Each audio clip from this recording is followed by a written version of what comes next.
This is your video for your assessment on proprioception.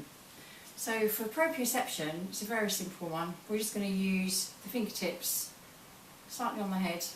I'm just going to tap around the skull, down the back of the neck and onto one shoulder. Front and back of the shoulder, front and back of the elbow, front and back the wrist, and then with the fingertips just stroking in between the fingers and the thumb and the palms onto the wrist.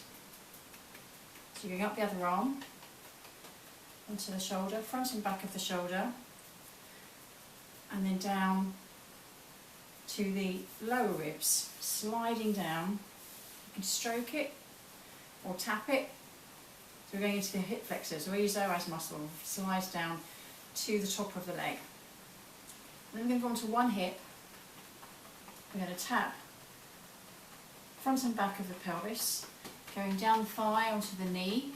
Try not to move the feet. You're staying in the same position. So I'm going to go out of shot at the moment. Going down to the ankle and stroking the top and bottom of the foot and in between your toes. When you go on the other foot, stroking in between the toes and stroking the top and bottom of the foot. So try and get the toes moving away from each other. And then coming up the ankle, the knee, front and back of the knee to the thigh and front and back of the hip. And the glute pummel, waking the glutes up all the way over glute max muscle and onto the glute medius. And then going up either side of the spine, just tapping up the vertebrae, not on the spine itself, just either side of the spine as far up as you can go. And that is proprioception.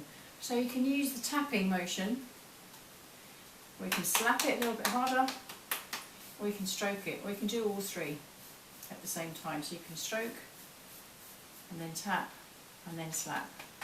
It depends on what kind of result you're getting from your client. And that's proprioception.